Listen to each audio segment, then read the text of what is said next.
السلام عليكم ورحمة الله وبركاته. ازيكم عاملين ايه؟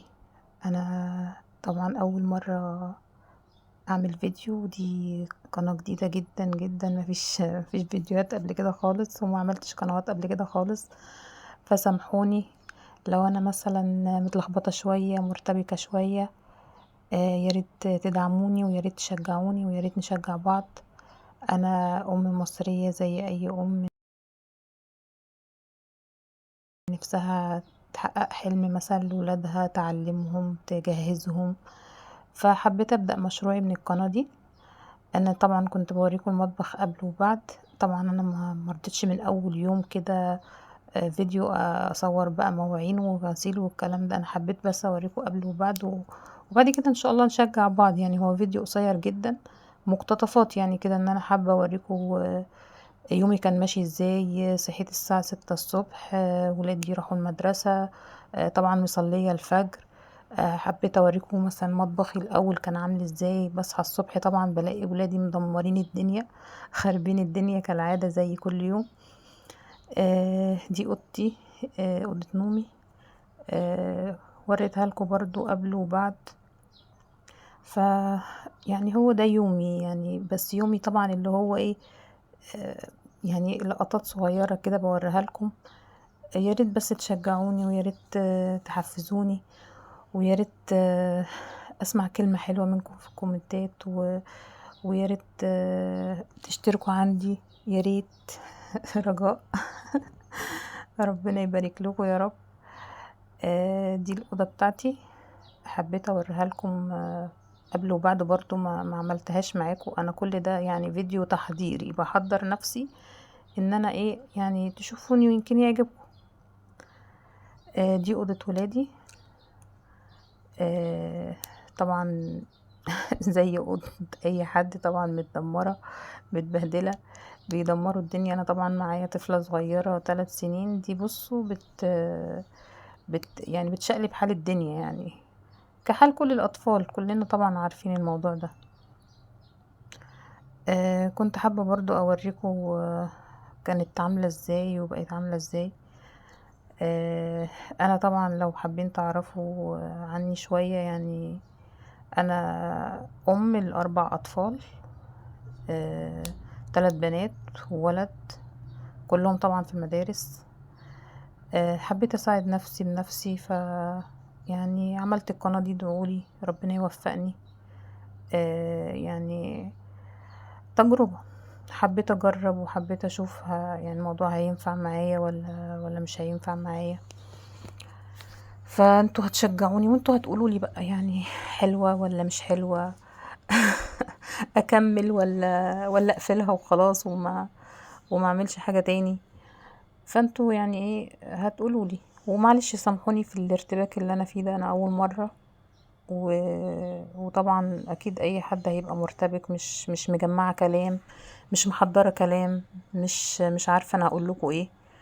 بس انا عملت الفيديو صغير، حبيت اوريكم يعني مقتطفات عن حياتي، عن شقتي، عن روتيني.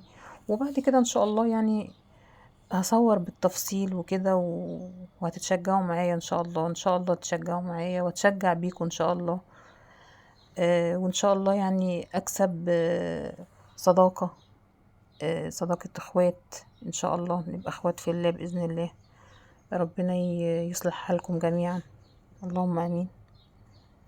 لو حابين تعرفوا برضو، انا متجوزة بقالي كام سنة. انا متجوزة بقالي حوالي 17 سنة. يعني ما شاء الله مدة كبيرة. فهتلاقوا شقتي وحاجتي كل حاجة زي ما هي من يوم ما اتجوزت، يعني مفيش حاجة غيرتها. كل الحاجات اللي قدامكم دي يعني من ساعة جوازي. مطبخي، أوضة نومي، أوضة ولادي. طبعا أنا كمان ما كنتش جايبة أوضة أطفال. كان كان جوزي جايب سرير بس واحد كده. كان جايبه يعني لو أطفال، لو خلفنا أطفال أو مثلا ضيف جالنا أو حاجة، فما كناش جايبين أوضة أطفال. بعد كده جبنا السرير تاني ويعني الله المستعان.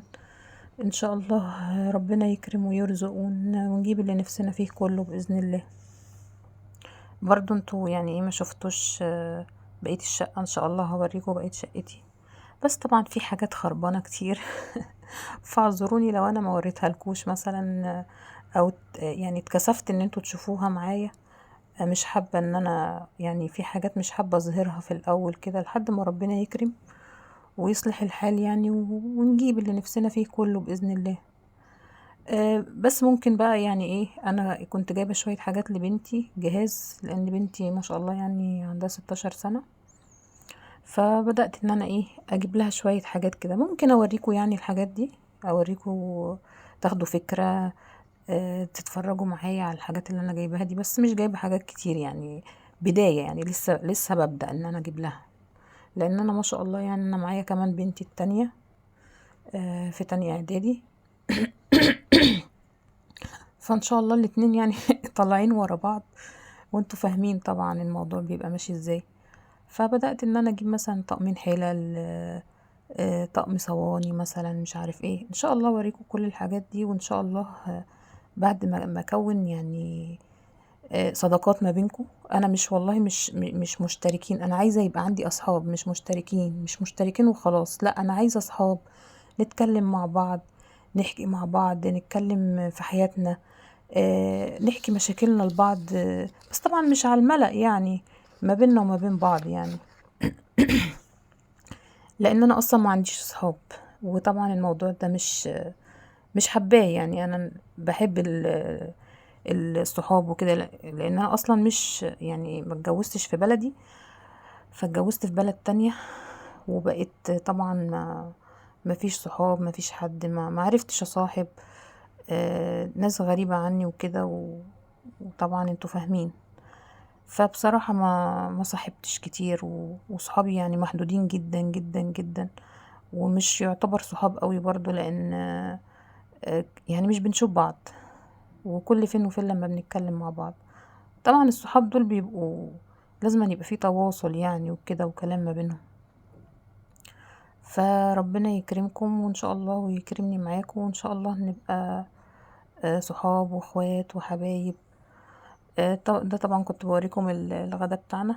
ده بتاعي انا وجوزي بس، لان جوزي انا وهو بس اللي بناكل السمك، ولادي ما محدش بياكله.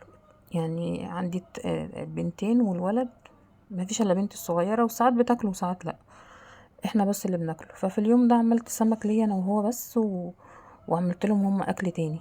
فانتوا هتلاقوا السمك يعني مش كتير وكده، عشان انا وبس، انا وهو بس اللي بناكل، يعني ما فيش حد تاني بياكل معانا وبس. وهو ده كان يومي، وهو ده كان روتيني.